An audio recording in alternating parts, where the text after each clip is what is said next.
ba? B Stream 1, Charlie. Today, we are here to tackle all about communication art and its elements. Communication art.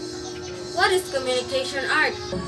So, communication art is the largest international trade journal of visual communication, founded in 1959 by Richard Coyne and Robert Blanchard.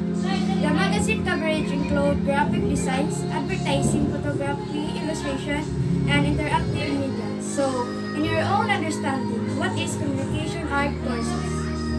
Communication art courses cover all facets of effective communication by writing, speaking, reading, listening, researching, illustrating, and more recognizing connection to what we hear and what we read. It also allows us to learn, grow, and progress. There are 8 elements. Communication process involves understanding, sharing, and meaning. First is source. Source imagine, creates, and send the message.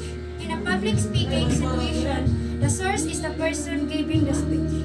So, Charlie, give me an example of source. There are 2 types of sources, the primary source and the secondary sources. The primary consists of interviews, new footage, datasets, original research, speeches, diaries, and letters, while the secondary sources consist of research studies, literacy criticism, book reviews, and biographies. The second is the message.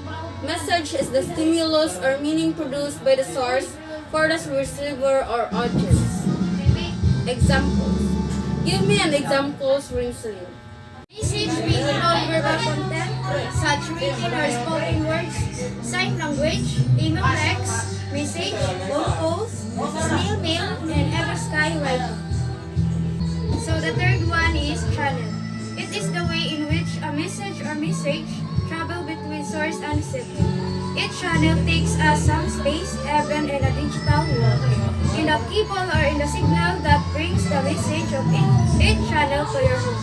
So, in your own understanding, what is channel? Example of a channel is television combines an audio signal you hear with a visual signal you see. Together, they convey the message to the receiver or audience. Number 4 is the receiver. The receiver receives the message from the source, analyzing and interpreting the message in ways both intended and unintended by the source. Example: phone calls, text message, emails, video, radio, and social media are all types of communication channels. Number 5 is feedback. When you respond to the source, intentionally or unintentionally, you are giving feedback. Feedback is composed of message the receiver sends back to the source. Now let's move in number 6, environment. The environment is the atmosphere, physical and psychological, where you send and receive message. For example, it is the place you and your friend are visiting. The number 7 is the context. The context of the communication interaction involves the setting, scene, and expectations of the individuals involved. Context is all about what people expect from each other, and we often create those expectations out of environmental cues. The last number is interference. It also called noise. Can come from any source. Interference is anything that blocks or changes the source's intended meaning of the message. Example: noise interferes with normal encoding and decoding of the message carried by the channel between source and receiver.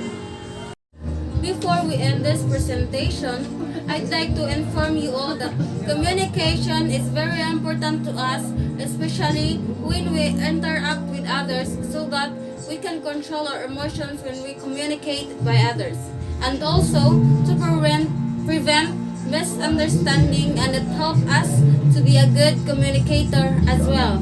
Thank you.